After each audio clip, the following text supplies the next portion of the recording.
بسم اللہ الرحمن الرحیم۔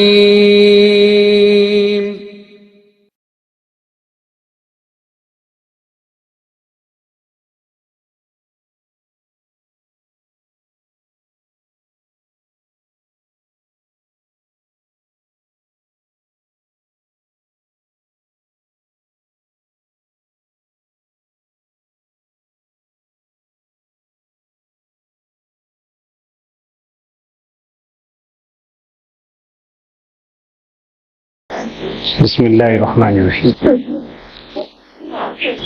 الحمد للہ رب العالمین والصلاة والسلام علی اشرف الانبیاء والمرسلین محمد بن عبد اللہ الامین وعلی آلہ وصحبہ الطیبین الطاہرین۔ قال اللہ تبارک وتعالی فی القرآن المجید اعوذ باللہ من الشیطان الرجیم بسم اللہ الرحمن الرحیم وَاعْبُدُوا اللَّهَ وَلَا تُشْرِكُوا بِهِ شَيْئًا وبالوالدین احسانا وبذی القربى الى آخر الآیہ صدق اللہ العظیم۔ وقال النبی صلی اللہ علیہ وسلم ما زال جبریل یوصینی بالجار حتی ظننت انہ سیورثوہ کما قال صلی اللہ علیہ وآلہ وسلم۔ بزرگان محترم اور عزیزان گرامی، آپ کے سامنے قرآن مجید کی سورہ نساء سے ایک آیت تلاوت کی گئی ہے، اور اللہ کے نبی صلی اللہ علیہ وسلم کا ایک فرمان جس کو حدیث پاک کہتے ہیں آپ کو پڑھ کر سنایا گیا ہے۔ قرآن مجید کی آیت میں اللہ تبارک و تعالیٰ نے چار اہم باتوں کی طرف ہم سب کو متوجہ فرمایا ہے، اور ان چاروں میں سے آخری بات پر گفتگو کرنا ہے۔ پڑوسیوں کے حقوق کے سلسلے میں کچھ بات کرنی ہے، لیکن اس سے پہلے اس آیت میں جو تین اہم باتیں بیان کی گئی ہیں اس پر بھی مختصر روشنی ڈالنا مقصود ہے۔ اللہ رب العزت نے فرمایا کہ وَاعْبُدُوا اللَّهَ، اللہ تبارک و تعالیٰ کی عبادت کی جائے۔ ہم سب جانتے ہیں کہ اللہ تبارک و تعالیٰ نے ہم سب کو اس دنیا کے اندر اپنی عبادت کے لیے پیدا کیا ہے۔ قرآن مجید کہہ رہا ہے کہ وَمَا خَلَقْتُ الْجِنَّ وَالْإِنسَ إِلَّا لِيَعْبُدُونِ، کہ میں نے جنوں اور انسانوں کو صرف اپنی عبادت کے لیے پیدا کیا۔ اور جس طرح نماز پڑھنا عبادت ہے، روزہ رکھنا عبادت ہے، حج کرنا عبادت ہے، زکوٰۃ دینا عبادت ہے،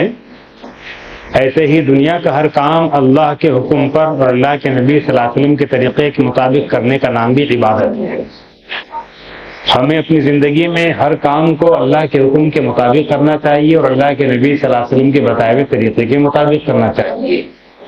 تو یہ کام بھی اللہ تبارک و تعالیٰ کے نزدیک عبادت شمار ہوتے ہیں، اور اسی مقصد کے لیے اللہ تبارک و تعالیٰ نے ہم سب کو دنیا کے اندر بھیجا ہے اور پیدا فرمایا ہے۔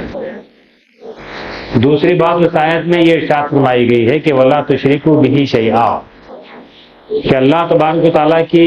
ذات میں اور صفات میں کسی کو شریک نہ کیا جائے، جس کو عرف عام میں شرک کرنا کہا جاتا۔ قرآن مجید اس جگہ یہ ارشاد بیان کرتا ہے کہ اللہ تبارک و تعالیٰ نے اپنے سارے بندوں کے سارے گناہوں کو معاف کرنے کا وعدہ فرمایا ہے، کہ اللہ رب العزت اپنے سارے بندوں کے سارے گناہوں کو معاف فرما دیں گے۔ یہ اللہ تبارک و تعالیٰ کا وعدہ ہے، مگر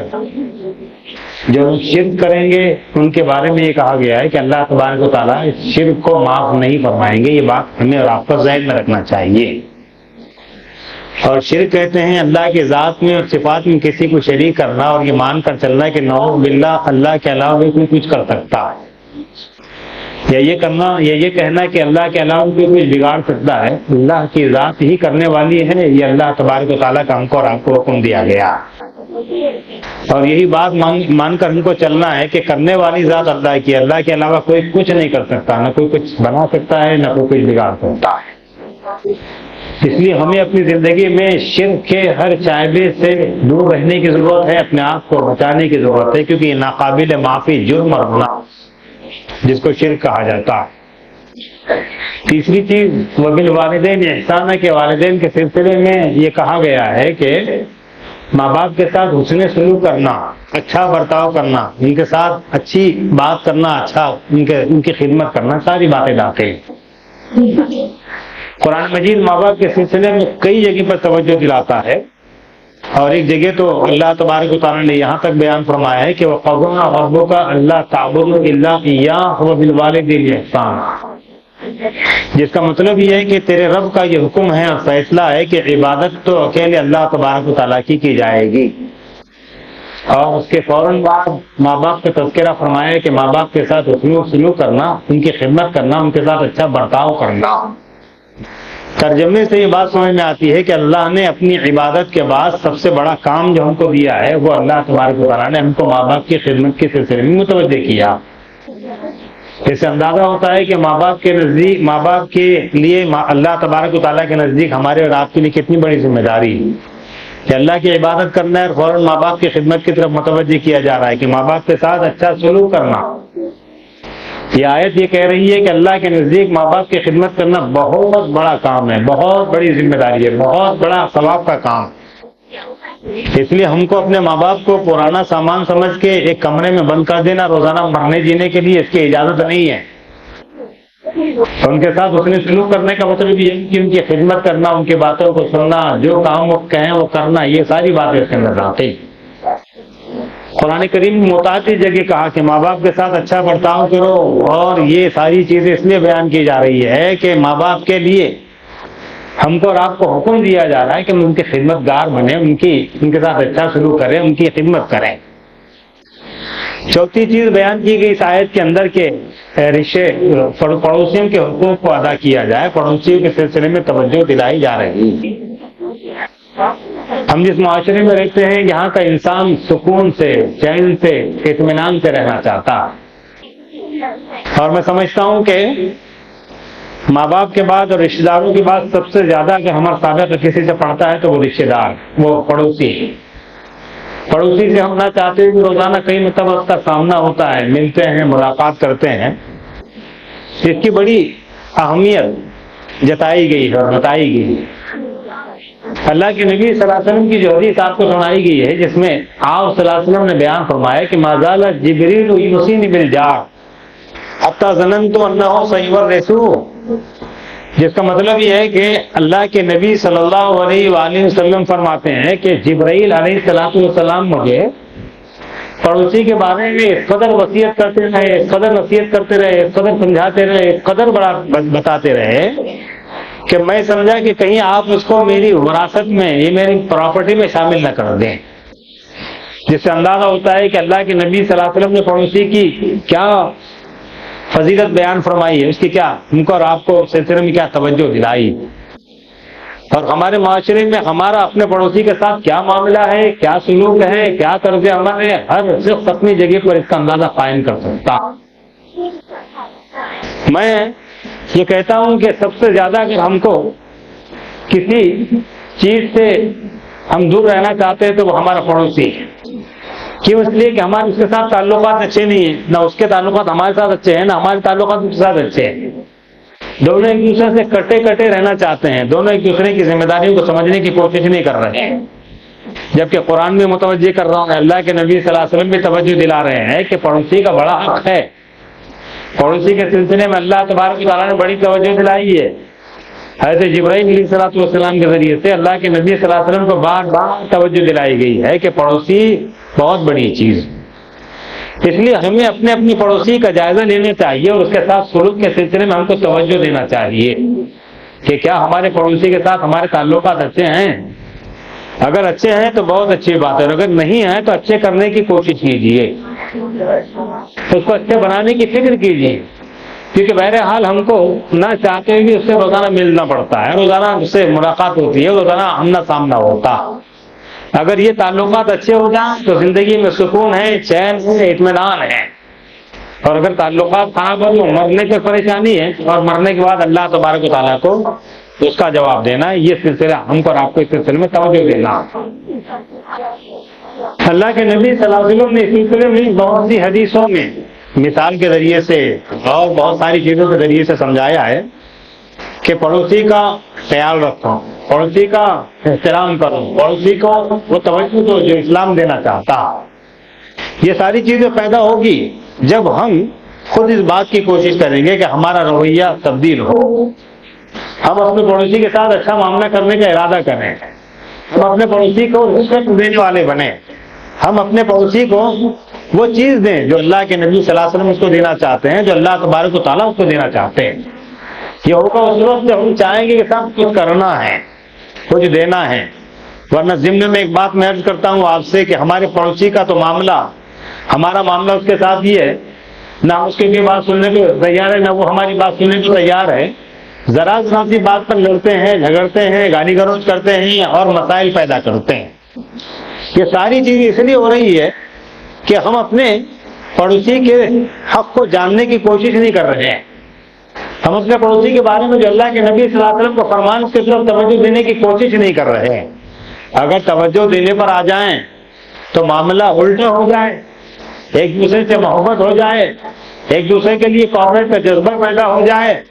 ایک ایسا معاشرہ بن جائے جس کے لیے ہمارا معاشرہ ترس رہا ہے کہ صاحب پڑوسی کے ساتھ مل کر رہیں، بظاہر کے پڑوسی کے ساتھ مل کر رہیں گے تو سکون، انسان کی زندگی میں سکون آئے گا، چین آئے گا، اطمینان آئے گا اور خوشیاں ہم کو اور آپ کو ملے گی۔ ایک ضمن بات یہ عرض کرنی ہے کہ ہمارے پاس عام طور پر یہ ہوتا ہے، اللہ تبارک و تعالیٰ ہمیں معاف فرمائے، آپ مجھے معاف فرمائے کہ بڑی تلخ حقیقت رہی ہے کہ ہمارے محلوں میں جب نل آتا ہے تو پڑوسی کبھی اس بات پر بھی لڑتے ہیں کہ صاحب اس کو، پڑوسی جو ہوتا ہے وہ نل کے پانی سے اپنے چبوترے دھوتا ہے، اپنی گاڑیاں دھوتا ہے، اپنی سیڑھیاں دھوتا ہے، اور بعض اللہ کے بندوں کو دیکھا میں نے کہ وہ دیواریں تک دھوتے ہیں۔ کس قدر ہماری عقلوں پر پردے پڑے ہوئے ہیں کہ اتنی قیمتی چیز، یہ کس قدر قیمتی چیز ہے، جا کر اس لوگوں سے پوچھیے جن کو پانی پینے کو نہیں ملتا ہے،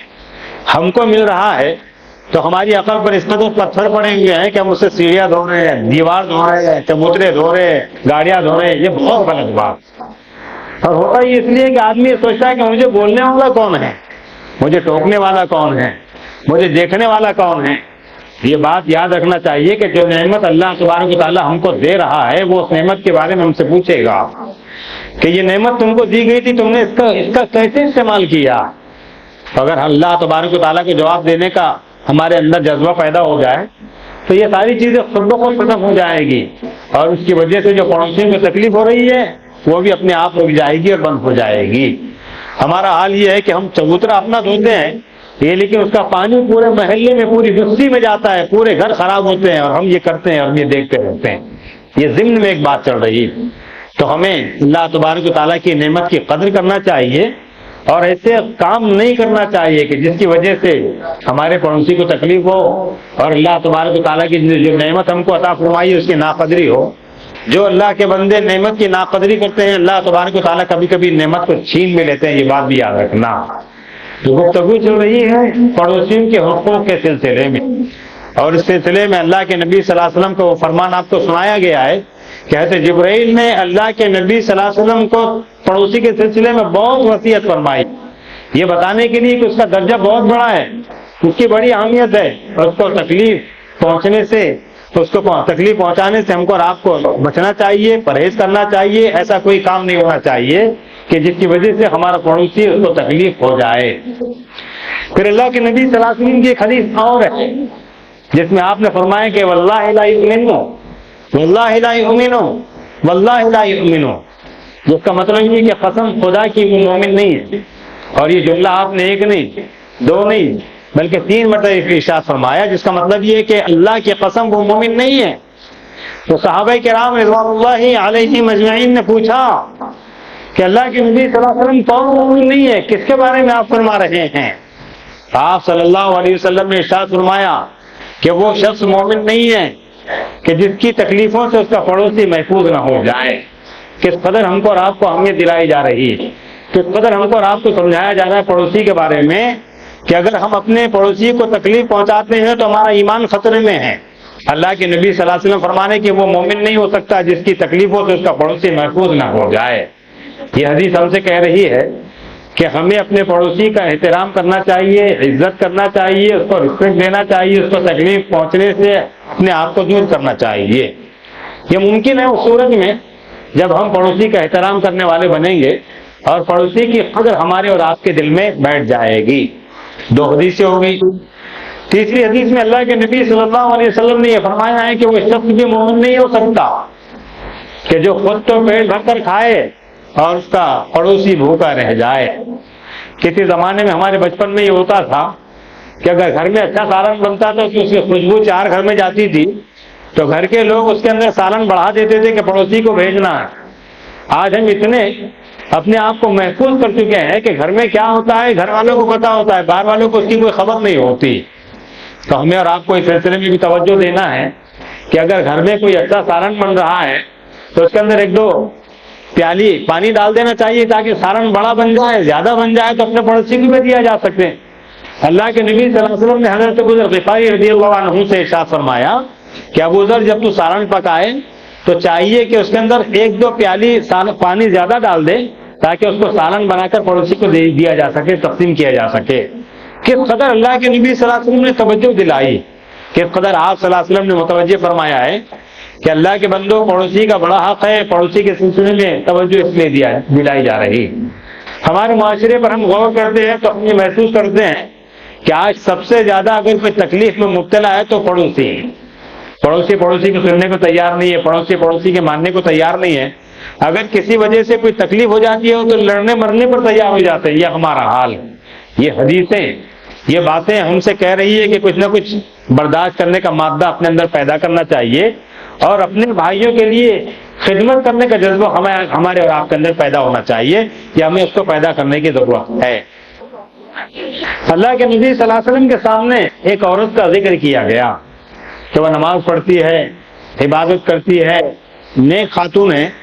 لیکن وہ پڑوسیوں کے ساتھ اچھا سلوک نہیں کرتی ہے۔ اس عورت کے بارے میں آپ کی رائے کیا ہے؟ اللہ کے نبی صلی اللہ علیہ وسلم فرمائے کہ وہ جہنم میں جانے والی۔ اس کے مقابلے میں ایک عورت ہے جو نماز نہیں پڑھتی ہے، برابر دیندار نہیں ہے،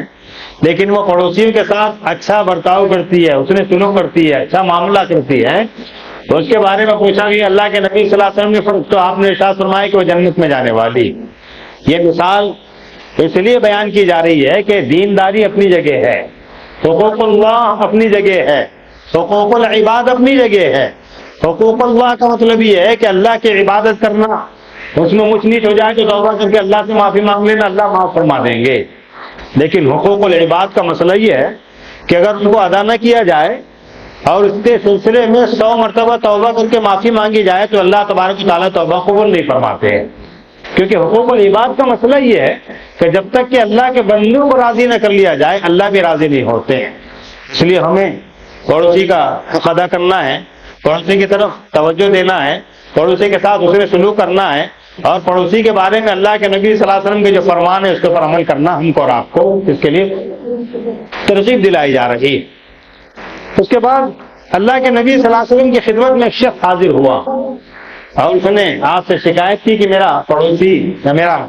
ہمسایہ جو ہے وہ مجھے بہت ستاتا ہے، تکلیف دیتا ہے، میں اس کو سمجھاتا ہوں، خدا کا واسطہ دیتا ہوں، ساری چیزیں کرتا ہوں، لیکن وہ مجھے ستانے سے، تکلیف دینے سے باز نہیں آتا ہے۔ اس کا کچھ حل بتائیے، اس کا کوئی علاج بتائیے۔ اللہ کے نبی صلی اللہ علیہ وسلم کی خدمت میں وہ شخص حاضر ہوا۔ اللہ کے نبی صلی اللہ علیہ وسلم نے جو جواب دیا حکمت کا وہ سنیے۔ آپ صلی اللہ علیہ وسلم نے فرمایا کہ تم ایسا کرو کہ آج اپنے گھر کا سارا سامان گھوڑ کے اوپر لا کر رکھ دو، لوگ آئیں گے جائیں گے پوچھیں گے تو بتانا کہ میرا پڑوسی مجھے ستا رہا ہے اور سمجھانے کے بعد بھی مان نہیں رہا ہے، اس لیے میں بیزار ہو گیا، پریشان ہو گیا اور میں نے اپنے آپ کو روڈ پر لا کر ڈال دیا تاکہ روڈ پر سکون کی زندگی گزاروں۔ جب اس نے سامان اپنا باہر لا کر رکھ دیا وہ لوگ آنے جانے والے پوچھنے لگے کیا بات ہے، سامان گھر کے بجائے باہر کیوں لا کے رکھ دیے؟ تو اس نے کہا کہ میرا پڑوسی مجھے ستاتا ہے اس لیے میں نے یہ کیا۔ بات چلتے چلتے اس پڑوسی کے کان میں پہنچی جس کا یہ مسئلہ تھا، وہ دوڑتے ہوئے آیا اور بھاگتے ہوئے آیا اور اس کی محنت کی اور سماجت کی کہ بھائی دیکھو مجھ سے غلطی ہو گئی ہے، میں خدا کا واسطہ دیتا ہوں اور خدا سے عہد کرتا ہوں کہ اب تم کو کبھی نہیں ستاؤں گا۔ اللہ کے نبی صلی اللہ علیہ وسلم نے یہ جو حکمت والا جواب دیا ہے یہ ہم سے کہہ رہا ہے کہ بہرحال پڑوسی کو ستانا یہ اللہ کے نبی صلی اللہ علیہ وسلم کو ناگوار گزرا ہے، اور اسے چھٹانے کے لیے اللہ کے نبی صلی اللہ علیہ وسلم کو حکمتاً ایک بات کرنی پڑی ہے۔ تو یہ بات پیدا ہی نہ ہو اگر ہم اپنے پڑوسیوں کے حقوق کو جاننے کی کوشش کریں اور اس پر عمل کرنے کی کوشش کریں۔ یہ ممکن ہے اس وقت اگر ہم یہ طے کر لیں کہ انشاءاللہ اپنے پڑوسی کے ساتھ ہم اچھے برتاؤ کرنے کی کوشش کریں گے انشاءاللہ۔ آج سب سے زیادہ جس بات کی ہمارے معاشرے کو ضرورت ہے ان میں سے ایک ہے پڑوسی کے ساتھ اچھا برتاؤ کرنا، اپنے پڑوسی کے ساتھ اچھا رہنا۔ اور یقین جانیے کہ اگر پڑوسی کے ساتھ اچھے تعلقات ہو جائیں پڑوسی کے ساتھ ہم اچھے رہنے لگیں تو ہمارا معاشرہ اسلامی معاشرہ بن جائے گا، اور جس خوشی کو اور جس سکون کو اور چین کو ہم ترس رہے ہیں ہمارے معاشرے میں وہ چیز ہم کو ملے گی انشاءاللہ، بشرطے کہ ہم اپنے پڑوسی کے سلسلے میں توجہ دینے والے بنیں۔ اس کے بعد اللہ کے نبی صلی اللہ علیہ وسلم نے ایک اور حدیث بیان فرمائی ہے۔ یہ فرمایا آپ نے کہ روز قیامت ایک نیک آدمی کو ایک آدمی کھینچتا ہوا لے کر آ رہا ہوگا، کہ جس نے دنیا کی زندگی میں بڑے اچھے کام کیے ہوں گے اور بڑا نیک اس کو کہا جاتا تھا، تو اللہ تبارک و تعالیٰ اس سے پوچھیں گے اس کو کھینچ کے لا رہے ہو؟ تو وہ شخص جو کھینچ کر لا رہا ہوگا وہ کہے گا کہ دنیا کی زندگی میں یہ میرا پڑوسی تھا اور اس نے میرے ساتھ اچھا سلوک نہیں کیا تھا، میں نے اس لیے آپ کے سامنے اس کو حاضر کیا ہے، اس کو اس کا فرمائے کہ اس کی جزا دی جائے، کہ اس کی سزا دی جائے۔ یہ حدیث اللہ کے نبی صلی اللہ علیہ وسلم کی ہم سے کہہ رہی ہے کہ اگر دنیا کے اندر نہیں ڈرو گے تو اللہ کے سامنے جواب دینا، اگر دنیا کے اندر منمانی کرو گے تو خدا کے سامنے کھڑے رہ کر جواب دینا ہے، وہاں پر کیا کرو گے؟ ظاہر ہے کہ ترغیب دلائی جا رہی ہے، توجہ دلائی جا رہی ہے کہ اللہ کے بندو اپنے پڑوسی کو مت ستاؤ، اللہ کے بندو اپنے پڑوسی کے ساتھ اچھا برتاؤ کرو، اللہ کے بندو پڑوسی تمہارے جیسا ہے، وہ بھی سکون سے چین سے رہنا چاہتا ہے جس طرح تم سکون سے اور چین سے رہنا چاہتے۔ اتنی ساری باتوں میں جو بات کھل کر سامنے آئی ہے اس کو 3 جملوں میں بیان کیا جا سکتا ہے کہ اللہ کے نبی صلی اللہ علیہ وسلم نے پڑوسی کے بڑے حقوق بتائے، اللہ کے نبی صلی اللہ علیہ وسلم نے اس کے اوپر عمل کرنے کی ترغیب دلائی، اللہ کے نبی صلی اللہ علیہ وسلم نے اس کے اوپر عمل کرنے والوں کو خوشخبری سنائی ہے۔ یہ ساری باتیں آ سکتی ہے ہماری زندگی میں، یہ ساری باتیں ہم کو مل سکتی ہے ہماری زندگی میں اگر ہم اپنے پڑوسی کی طرف توجہ دیں، دھیان دیں، اس کی طرف اس کے ساتھ اچھا معاملہ کریں اور اس کو پڑوسی سمجھے کہ صاحب پڑوسی ہے۔ اور اللہ کے نبی صلی اللہ علیہ وسلم نے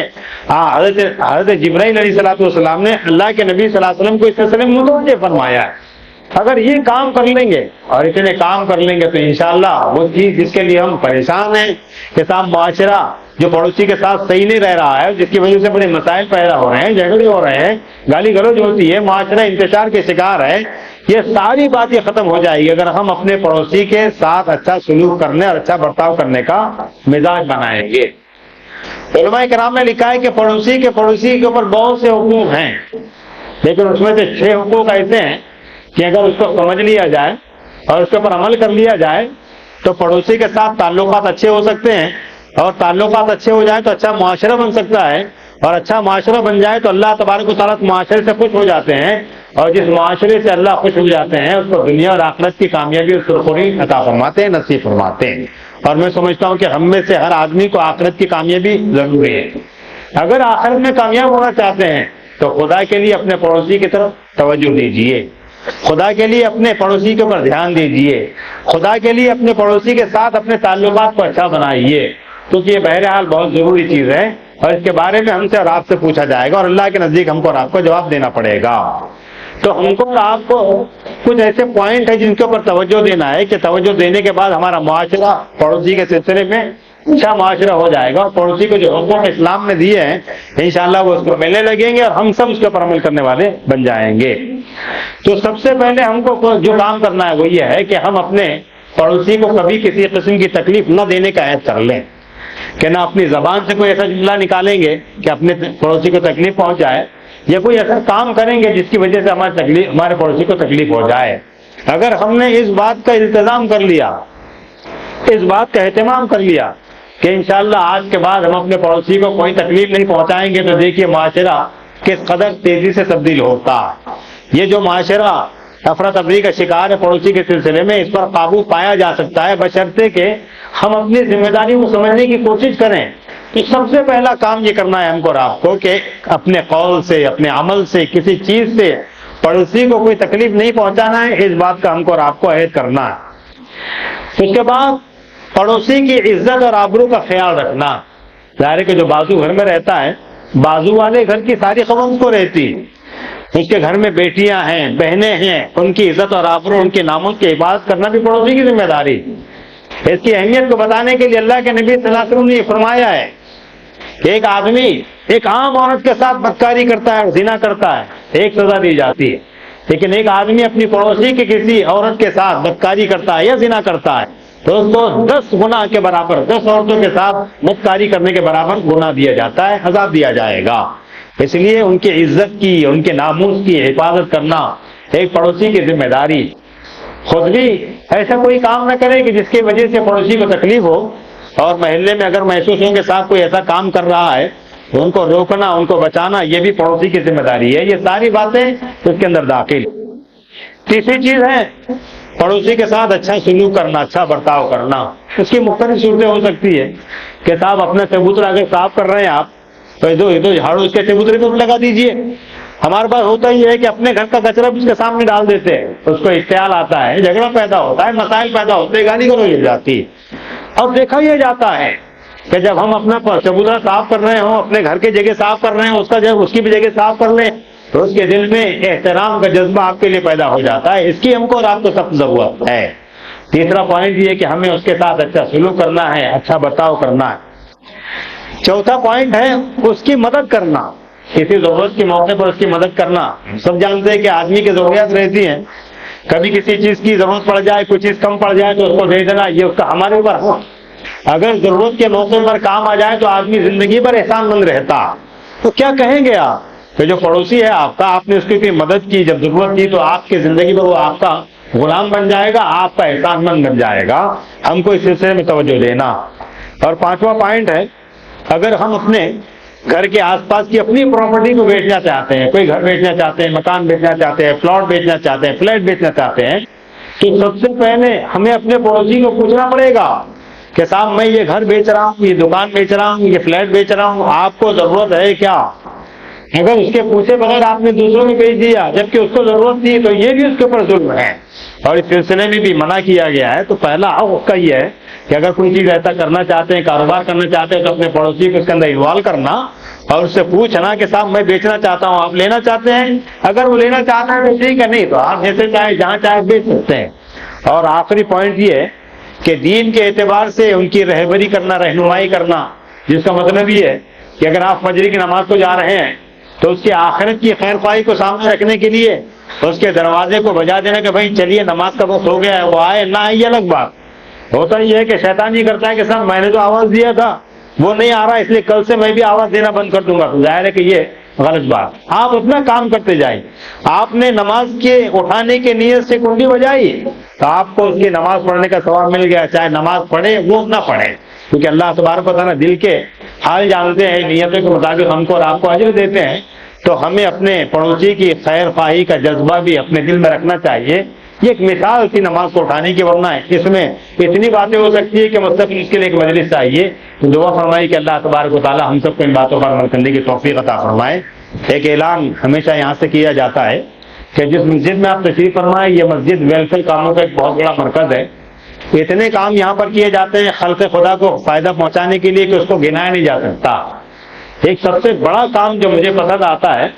وہ یہ ہے، اور اس سے پہلے میں آپ کو بتا دوں کہ ان سارے کاموں کے لیے آپ ہی لوگوں کو ذریعے کے طور پر اللہ تبارک و تعالیٰ نے قبول فرمایا ہے۔ ان لوگوں کا نہ کوئی سفیر ہے، نہ کوئی ایسا انتظام ہے کہ باہر سے کوئی امداد حاصل ہو۔ یہاں پر جو کچھ جمع ہو جاتا ہے اسی کے ذریعے سے یہ پورا نظام چلایا جاتا ہے۔ جو کام مجھے پسند ہے وہ یہ ہے کہ شہر بھر میں جتنے بڑے بڑے دواخانے ہیں وہاں پر علاج کے لیے آنے والے مریضوں کو اور ان کے ساتھ میں رہنے والے لوگوں کو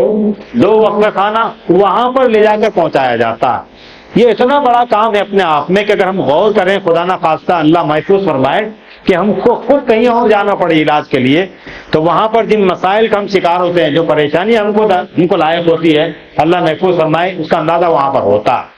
اللہ کے ان بندوں نے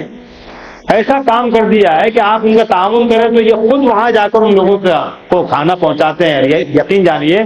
کہ جو آدمی پریشان ہوتا ہے، بیمار ہوتا ہے، حالات سے پریشان ہوتا ہے، اگر کوئی آدمی اس کی مدد کرتا ہے تو دل کی گہرائیوں سے دعائیں نکلتی ہے، اور یہ دعائیں زندگی کی کسی موڑ پر کام آ جائے کوئی بتا نہیں سکتا۔ اس لیے ہمیں اس راستے میں، اس راہ میں، اس عمل میں زیادہ سے زیادہ تعاون کرنے کی ضرورت ہے۔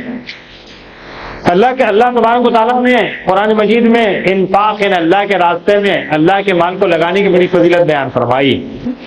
اور روز قیامت اللہ تبارک و تعالیٰ اپنے بندوں سے پوچھیں گے کہ میں پریشان تھا، مصیبت میں گرفتار تھا، تم چاہتے تو میری مدد کر سکتے تھے لیکن تم نے ایسا نہیں کیا۔ تو بندہ پوچھے گا کہ اللہ آپ تو ساری دنیا چلاتے ہیں، آپ ساری دنیا کے پالن ہار ہیں، آپ پریشان کیسے رہ سکتے ہیں؟ تو اللہ فرمائیں گے کہ میرا فلاں بندہ پریشان تھا، میرا فلاں بندہ مصیبت میں گرفتار تھا، اگر تم اس کی مدد کرتے تو گویا میری مدد کرتے. یعنی اللہ نے فرمایا کہ میرے بندوں کی مدد کرنا میری مدد کرنے کے جیسا ہے، میرے بندوں کی خدمت کرنا میری خدمت کرنے کے جیسا. ہمیں اللہ تبارک و تعالیٰ نے بہترین موقع عطا فرمایا ہے کہ زندگی میں ہم اللہ ہی کے مال کو اللہ کے راستے میں لگا دیتے ہیں، تو اس کا کیا اجر ملنے والا ہے یہ اللہ تبارک و تعالیٰ ہی بہتر جانتے ہیں. تو میں کہہ رہا تھا کہ قرآن مجید میں اللہ تبارک و تعالیٰ نے انفاق کی مثال دی اور یہ سمجھایا ہے کہ آدمی کا مزاج ہوتا ہے میرا مال ہے میرا مال ہے، مگر یہ میرا اور آپ کا مال نہیں، یہ مال اللہ تبارک و تعالیٰ کا. ساری دنیا جانتی ہے کہ کسی زمانے میں کوئی امیر تھا تو یہ آج فقیر ہے، اور یہ بھی جانتے ہیں لوگ کہ جس کو اللہ تبارک و تعالیٰ نوازنا چاہتے ہیں وہ پتہ نہیں کب بدل جائے. تو ہمیں اپنے مال پر گھمنڈ نہیں کرنا چاہیے، یہ مال بہرحال اللہ کا ہے، اللہ دینا بھی جانتے ہیں، اللہ تبارک و تعالیٰ لینا بھی جانتے ہیں. قرآن مثال بیان کر رہا ہے کہ اللہ کے جو بندے اللہ کے راستے میں اللہ کے مال کو لگاتے ہیں، اس کی مثال ایسی ہے جیسے زمین میں ایک دانہ بویا گیا، اس سے ایک پودا نکلا، پودا جھاڑ بنا، جھاڑ کو 7 بالیں آئی، ہر بالی میں 100 دانے ہیں. قرآن کہہ رہا ہے کہ اللہ تبارک و تعالیٰ سے جس کو چاہتے ہیں اس سے بھی زیادہ عطا فرماتے ہیں. مثال پر غور کرنے سے پتہ چلتا ہے کہ اللہ تبارک و تعالیٰ نے جو مال ہم کو دیا ہے یہی مال اس کے راستے میں لگا دیا جائے تو اللہ تبارک و تعالیٰ کو یہ عمل اس قدر پسند آتا ہے کہ کئی گنا بڑھا کر اس کا ان کو اور آپ کو اجر دیا جاتا ہے. اور ہم سب جانتے ہیں کہ قرآن مجید ایک جگہ یہ بھی کہتا ہے کہ کون ہے جو اللہ تبارک و تعالیٰ کو قرض حسنہ دینا چاہتا ہے. اللہ کو قرض دینے کا مطلب یہ ہے کہ اللہ کے راستے میں جو کچھ لگا دیا آپ نے، اللہ کے راستے میں جو کچھ دے دیا آپ نے، اس کا ملنا یقینی. دنیا کے اندر میں یہ ہوتا ہے اور یہ ہو رہا ہے ہمارے آپ کے کردار اور کیریکٹر کی وجہ سے کہ اگر ہم کسی کو ادھار دیں تو واپس ملنے کا کوئی امکان نہیں ہے. اب یہ عام طور پر ہو رہا ہے، لیکن آخرت کا معاملہ ایسا ہے، اللہ تبارک و تعالیٰ کا معاملہ ایسا ہے کہ قرآن کہہ رہا ہے کہ کون ہے جو اللہ تبارک و تعالیٰ کو قرض حسنہ دینا چاہتا ہے. اور اس قرض حسنہ کا مطلب یہ ہے کہ ہم نے اپنی زندگی میں جو کچھ اللہ کے لیے دے دیا وہ محفوظ ہو گیا اور اس کا اجر واپس ہم کو یقین ملنے والا ہے. ظاہر ہے کہ اس سے بڑی اور کیا ہماری آپ کے لیے خوشخبری ہو سکتی ہے کہ جو کچھ اللہ کے مال کو اللہ کے راستے میں دے دیا جائے کئی گنا بہتر بڑھ کر ملنے والا ہے. دعا فرمائی کہ اللہ نے ایسا کرنے کے توفیق عطا فرمائے. واقعی دعوانا ان الحمد للہ رب العالمین.